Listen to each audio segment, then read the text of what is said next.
Kumusta sa lahat? Ako si Dr. Renato Bagani. Ngayon ay susuriin natin ang paksang tila hindi nakakapinsalang mainumin na tahimik na sumisira sa kalusugan ng iyong bato at atay. Mahal kong magkakaibigan, hindi niyo ba minsan naitatanong sa sarili ninyo kung bakit dumarami ang mga kabataan na nakakaroon ng sakit sa bato, sakit sa atay, high blood pressure, at diabetes kahit hindi naman sila madalas umiinom ng alak? Ang sagot ay nakakagulat dahil ang salarin ay hindi nasa baso nga alak kundi nakatago sa matatamis, masarap, at malamig na soft drinks na iniinom natin araw-araw. Mayroong nag-isip na sa pag-iwas lang sa alak ay protektado na ang kanilang bato. Ngunit may isang katotohanan na kaunti lang ang nakakaalam. Hindi alak, kundi ang mainumin na tila walang pinsala ang siyang salarin, na dahilan upang milyon-milyong Pilipino ang tahimik na nahaharap sa sakit sa bato, sakit sa atay at mapanganib na metabolic disorders. Ang bato ay isang maliit na organ ngunit walang tigil sa pagtatrabaho. Bawat araw, higit sa 150 litro ng dugo ang kailangan nitong salain upang tanggalin ang mga toxins at balansehin ang kapaligiran sa katawan. Ngunit sa isang maling ugali lang sa pag-inom, isang uri ang inumin na hindi angkop at madalas inilalagay sa katawan ay maaring maging sanhi upang ang biological filter na ito ay magtrabaho ng sobra at unti-unting manghina nang hindi man lang nagbibigay ng malinaw na senyales. Ang nakakatakot ay karamihan sa atin ay naniniwala pa rin na namumuhay tayo ng malusog. Pinipili nating uminom nga inumin na mabuti para sa kalusugan, naniniwalang nagpapalakas tayong katawan, naglilinis ngang atay, o nagpapataas ngang enerhiya araw-araw. Ngunit ang katotohanan ay kabaliktaran. Mayroong mainumin na maganda tingnan, masarap inumin, ngunit tahimik na sinisira ang loob ngang katawan ng hindi natin nalalaman. At sa programa ngayong araw, tatalakayin natin ang 7 pinakapamilyar na inumin. Akala mo ay nakakapagpalusog ngunit nakakalason. Akala mo ay walang pinsala ngunit unti-unting sumisira sa bato, nakakasira sa atay, at nagpapataas ng blood sugar araw-araw. Kung umiinom ka pa rin na isa sa mga ito, manatili ka hanggang sa huling programa dahil isang maliit na pagbabago ngayon ay maaring magligtas ng iyong kalusugan sa hinaharap. 8. Sobrang tamis na kalamansi juice. Kaibigan, nitong nakaraang taon, ang pag-inom ng kalamansi juice sa umaga ay itinuturing na ginintuang sikreto para sa detoxification, pagbaba ng timbang, pagpapaganda ng balat, at paglilinis ng katawan. Marami ang naniniwala na mas maasim at mas puro, mas mabilis ang epekto. Ngunit ang ugali na ito ay isang mapanganib na sandata na may dalawang talim para sa kalusugan, lalo na para sa bato. Sa katunayan, ang kalamansi juice ay naglalaman ng citric acid, isang uri nga asid na kapag sobrang puro o ininom ng walang laman ang tiyan, ang dami ngang asid na ito ay direktang pumupunta sa tiyan na nagiging sanhi ngang pakasirang lining at kasabay nito ay binabago ang pH level sa dugo. Sa puntong ito, upang mapanatili ang kapaligiran na katawan na laging matatag, ang bato ay kailangang magtrabaho ng tuloy-tuloy upang i-neutralize ang labis na asid. Kung magpapatuloy ang sitwasyong ito, masisira ang masululang bato, bababa ang kakayahan nitong magsalan ng toxins at madaling magdulot ng electrolyte imbalance, kidney stones, at chronic glomerulonephritis. Hindi lamang iyon, ang sobrang puro na kalamansi juice ay nagdudulot din ng imbalance sa calcium dahil kukuha ang katawan ng calcium mula sa buto upang i-neutralize ang mataas na acid sa dugo. Sa katagalan, hindi lamang nito pinahihina ang buto, pinapanipis ang ngipin, kundi pinapataas din ang panganib ng calcium deposit sa bato na bumubuo ng bato. Marami ang nag-isip na nagde-detox sila ngunit sa katunayan ay nagpapapasok silang lason araw-araw. Pinapayuhan ni Dr. Renato Bagani na kung gusto mong gumamit ng kalamansi juice, diligan ito sa proporsyon na kalahating kalamansi sa 300 hanggang 400 ml ng maligamgam na tubig. Huwag na huwag itong inumin ng walang laman ang tiyan at huwag maglagay ng sobrang asukal o pulot. Ang kalamansi ay nagbibigay lamang ng benepisyo kapag ginamit ng tama. Kung sobrang puro, ito ay parang isang mahinang acid solution na tahimik na sumisira sa kalusugan mula sa loob. 2. Milk tea. Milk tea, ang pambansang inumin na pinakapaborito ngayon. Mula sa matatanda hanggang sa mga bata ay nahuhumaling dito. Ang bango, tamis, at malinamnam na pearls ay tila walang pinsala at masaya kainin.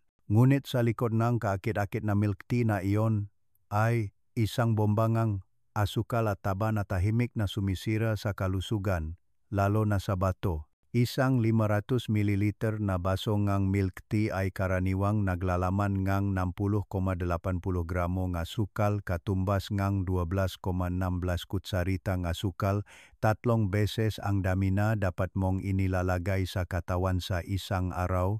Ang napakalaking dami ng asukal na ito ay nagpapataas ng blood sugar ng biglaan na nagpipilit sa bato na maksalan at magpalabas ng tuloy-tuloy upang mapanatili ang balanse. Kapag ang asukal sa dugo ay nanatili sa mataas na antas ng masyadong matagal, ang maliliit na daluyan ng dugo sa bato ay nasisira na nagpapababa ng kakayahan nitong magsalan ng toxins at sa katagalan ay nagdudulot ng kidney failure o type 2 diabetes. Hindi pa kasama ang cream at artificial flavorings na ginagamit sa halos lahat ng murang milk tea stalls.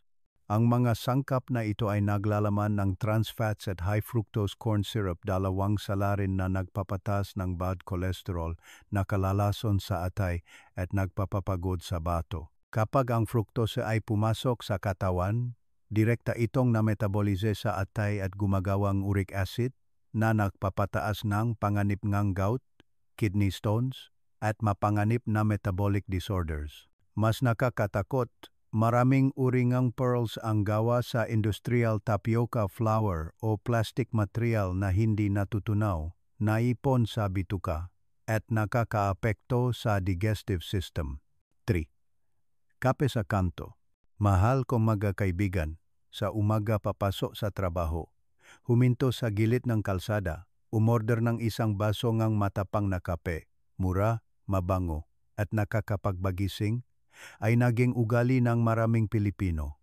Ang mapait na lasa nito ay nagbibigay sa atin ng pakiramdam na mayroon tayong dagdag na enerhiya para sa buong araw.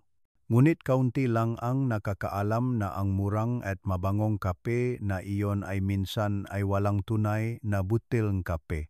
Maraming samples ngang kape sa kanto na sinuri ng mga ahensang gobyerno ang nagpakita na karamihan ay naglalaman lamang ng maliit na bahagi ng purong kape at ang natitira ay sinunok na cornstarch, soybeans, caramel, food coloring, at chemical flavorings upang lumika ang pait at amoy. Mas nakababahala, ang nga flavorings na ginagamit sa kape ay naglalaman din ngang mabibigat na metal tulad ng lead, aluminum at cadmium. Ang masangkap na ito kapag pumasok sa katawan ay sinalang bato at unti-anting naipon sa paklipas kang panahon na nakdudulot kang pamamagang bato, pagkasirang kakayahan nitong magsalang dugo at maging chronic kidney failure kung madalas ginagamit. Hindi lamang iyon, ang dami ng caffeine at additives sa kape sa kanto ay kadalasang lumalampas sa ligtas na limitasyon. Ang madalas na pag-inom ay nagpapataas ng blood pressure, pinipigilan ang daluyan ng dugo, at nagpapababa ng daloy ng dugo sa bato. Sa katagalan, ang maliliit na capillary sa bato ay nagiging matigas, na nagre-resulta sa pagkawalang kakayahan nitong magsala ng toxins. Ito ang dahilan kung bakit maraming tao, kahit hindi umiinom ngala, ay nakakaroon ng mahinang bato, madalas na pag-ihi sa gabi, pagkapagod, tuyong balat, at madilim na kutis. Hindi pa kasama ang tubig at yelo na ginagamit sa mga basong kape sa kanto na kadalasang hindi malinis. Ang maruming tubig na naglalaman ng bakterya, cleaning chemicals, o labis na chlorine ay malaking pasanin para sa bato, isang organ na kailangang magtrabaho ng husto upang iproseso ang maito araw-araw. 4. Matapang na tsaa. Para sa maraming Pilipino, ang pag-inom ng tsaa ay isang ugali na mahirap iwanan. Isang matapang na takure ngan tsaa sa umaga, ilang tasangan mainit na tsaa sa pulong o pagkatapos kumain ay tila naging bahagi ng kultura. Nakakatulong ang tsaa na maging sariwa ang isip, gising at sumusuporta sa panunaw. Gayunpaman, kapag uminom kang sobrang tapang na tsaa, hindi na nakikinabang ang katawan, sa halip ay tahimik itong nakdurusang pinsala, lalo na sa bato. Naglalaman ang tsaa ang caffeine at fluoride. Dalawang sangkap na kung labis na ipasok sa katawan ay magdudulot ng kabaliktaran ng epekto. Ang pag-inom ng matapang na tsaa ay nagiging sanhi ng unti-anting pag-ipon ng fluoride at ayon sa mga nephrologist, ang labis na fluoride ay ipoproseso at ilalabas ng bato. Ngunit kapag lumampas sa kakayahan nitong magsala, ang sangkap na ito ay naipon sa mga tubulang bato na nakdudulot ng pamamaga, fibrosis, at sa katagalan ay maaring humantong sa talamak na paginang bato. Hindi lamang iyon, ang mataas na dami ng caffeine sa matapang na tsaa ay nagpapataas ng blood pressure at nagpapabilis ng tibok ng puso, na nagpapataas ng daloy ng dugo sa bato, ibig sabihin ay mas marami itong sasalain kaysa normal. Ang patuloy na paggawa nito ay nagpapagod sa sistema ng pagsasalangang dugo na nagre-resulta sa madalas na pag-ihi, dehydration at electrolyte imbalance. Isa pang mapanganib na ugali ay ang pag-inom ng matapang na tsaa pagkatapos kumain o pagkatapos uminom ng alak. Sa puntong ito, ang tsaa ay magre-react sa iron, protina at alkohol sa tiyan na lumilihan ng mga compound na mahirap tunawin na nagpapahirap sa bato na magtrabahong doble upang iproseso ang basura. Hindi kaunti ang nag-iisip na ang pag-inom ng matapang na tsaa pagkatapos ng inuman ay nakakatulong sa detoxification, ngunit sa katotohanan ay nagiging sanhi itong labis na pagkapagod ng atay at bato. Ang tamang paraan ng pag-inom ay ang paggalo ng tsaa ng tama, malabnaw, huwag ibabad ang dahon ng masyadong matagal, at huwag uminom ng tsaa ng walang laman ang tiyan o agad pagkatapos kumain. Paulit-ulit na pakuluan ang tubig. Sa maraming pamilya, ang pagpapabukal muli ng pinalamig na tubig ay itinuturing na normal. Marami ang nag-isip na ang muling pagpapabukal ay nagpapalinis at ginagamit pa nga ang parehong tubig sa electric kettle ng paulit-ulit sa buong araw. Ngunit kaunti lang ang nakakaalam na ang ugali na tila nakakatipid na ito ay tahimik na nakakasira sa atay, tiyan at lalo na sa bato. Kapag pinakuluan ang tubig, karamihan sa oksigen sa tubig ay sumisingaw at kasabay nito, ang mga natural na mineral tulad ng calcium at magnesium ay nagbabago.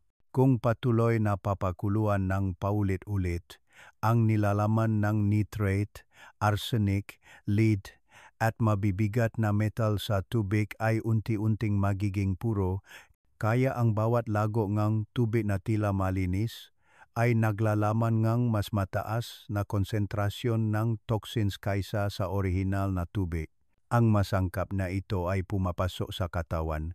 Kailangan ng bato na magtrabaho ng double upang salain at ilabas ang toxins na sa katagalan ay nagiging sanhi ng pinsala sa masalulang bato, pagina nga kayahan nitong maksalang dugo na nagtudulot ng talamak na pamamaga ng bato o kidney stones.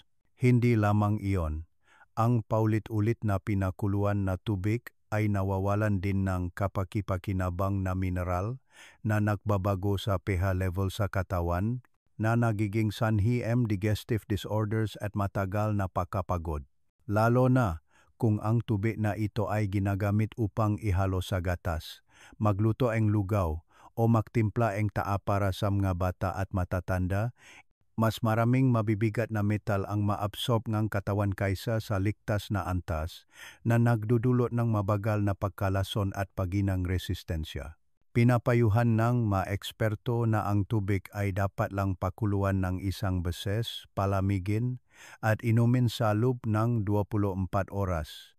Kung kailangan mong gumamit ng mainit na tubig ng maraming beses sa isang araw, pakuluan lamang ang sapat na dami, huwag panatilihin ang tubig ng matagal sa electric kettle o thermos.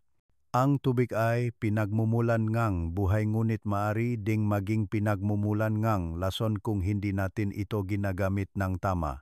Isang maliit na pagbabago lamang sa pang-araw-araw na ugali sa pag-inom ng tubig, sapat na pakuluan, at tama ang pag-inom ay sapat na upang makapagpahinga at maging malusok ang 2 bato araw-araw. Zest, delata na fruit juice. Sa balot, ang magadelata na juice ay laging inaanunsyo gamit ang magagandang salita, 100% natural, mayaman sa vitamin C, walang preservative. Sa unang tingin, tila ito ang perpektong pagpipilian para sa kalusugan. Ngunit ang katotohanan ay malayo sa nakasulat sa label. Karamihan sa mga delata na fruit juice ay nalalaman lamang ng napakaliit na bahagi ng tunay na juice, at ang natitira ay fructose, food coloring, artificial flavorings, at preservatives. Karaniwan, ang isang 330 ml na lata ay maring maglaman ngang hanggang 7,8 kutsarita ng asukal, katumbas ngang dami ngang asukal sa isang latang soft drinks. Kapag ininom, ang dami nga asukal na ito ay direktang pumapasok sa dugo na nagpapataas ng blood sugar, na nagpipilit sa bato na bumilis ang pagsasala ng dugo upang alisin ang labis. Sa katagalan, ang maliliit na daluyan ng dugo sa bato ay nasisira, humihina ang kakayahan nitong magsala, at madaling humantong sa kidney failure at type 2 diabetes. Hindi lang iyon, maraming delata na juice ang naglalaman din ng benzoate preservatives. Kapag nakipag-ugnayan sa vitamin C sa prutas, ang sangkap na ito ay maaaring bumuong benzena, isang compound na may kakayahang magdulot ng pinsala sa atay at bato kung naipon sa mahabang panahon. Bukod pa rito, ang ganap na pag-alis ng fiber sa proseso ng produksyon ay nagiging sanhi upang mawalan ng kakayahan ang delata na juice, na ayusin ang pagsipsip ng asukal, isang bagay na natural na taglayng sariwang juice. Ibig sabihin, sa bawat pag-inom ng delata na fruit juice, kailangan ng katawan na iproseso ang isang malaking damingang asukal ng walang natural na proteksyon. Ang resulta ay labis na pagkapakot ng bato, fatty liver, mataas na bad cholesterol at mahang pagtanda. Heat. Energy drinks. Ang energy drinks ay inaanunsyo bilang mahiwagang pinagmumulan ng enerhiya na nakakatulong upang manatiling gising, magtrabaho ng epektibo, at mawala ang pagkapagod. Marami ang itinuturing itong tagapagligtas sa mga araw-eng matinding trabaho o mahabang biyahe. Ngunit kaunti lang ang nakakaalam na ang inuming nagpapagising sa atin ngang 1 oras ay maaring maging sanhi upang mabayad ang bato habang buhay.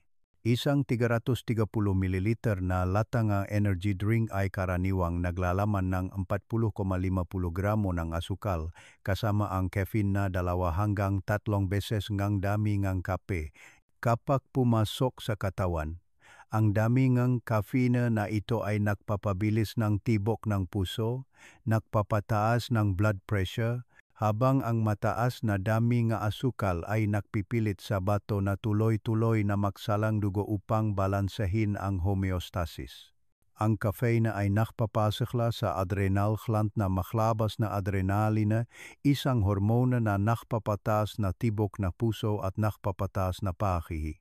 Kapag sinamahan ng asukal, mabilis na nawawalan ng tubig ang katawan na nagpipilit sa bato na magtrabaho ng husto upang iproseso ang mas puro na dugo at toxins kaysa normal. Hindi lang iyon, maraming energy drinks ang naglalaman din ng taurine, guarana, artificial sweeteners, at artificial flavorings. Ang mga compound na ito ay kailangang iproseso ng bato sa maliliit na bahagi sa bawat pagsasala. Ang matagal na paggamit ay nagpapapanipis sa mga tubuleng bato, lubhang nagpapababa ang kakayahan nitong maglabas ang toxins na nagbubukas ang daan para sa electrolyte imbalance, kidney stones, acute nephritis, at maging chronic kidney failure kung sinamahan ng diet na mataas sa asin o kulang sa tubig. Ayon sa pag-aral ng medikal sa Pilipinas, ang pag-inom lamang ng 2 lata ng energy drink araw-araw sa loob ng 2 linggo ay nagpapataas ng creatinine level sa dugo, isang indikator na sumasalamin sa function ng bato. Ipinapakita nito na kahit ang mga malulusog na kabataan ay hindi ligtas kung aabusuhin. Kung kailangan mong manatiling gising, ang mas ligtas na solusyon ay uminom ng malamig na tubig, mag-ehersisyo ng bahagya, o makatulog ng sapat dahil ang tunay na enerhiya ay hindi namumula sa mga artipisyal na inumin kundi mula sa isang malusog na katawan, isang bato na may sapat na lakas upang magsala ng dugo araw-araw. Huwag ipagpalit ang ilang oras ng pagiging gising ngayon sa maraming taon ng paggamot sa pagkapagod sa hinaharap. Mahal kong mga kaibigan, ang bato ay ang pinakamatahimik ngunit pinakamatibay na organ sa katawan. Bawat araw, walang tigil itong nagtatrabaho upang linisin ang dugo, alisin ang toxins, at panatilihin ang balanseng katawan. Ngunit napakakaunti sa atin ang talagang mamalasakit na protektahan ang mga ito hanggang sa magsimulang magbigay ng senyales ang katawan. Bukod sa paglilimita sa mga nakakapinsalang inumin, mayroong 5 maliliit ngunit napakahalagang bagay na maring simulan ng sinuman ngayon upang maging mas malusog at mas matibay ang bato.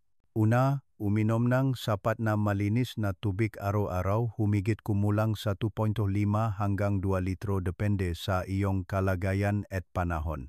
Uminom ng pantay-pantay sa buong araw.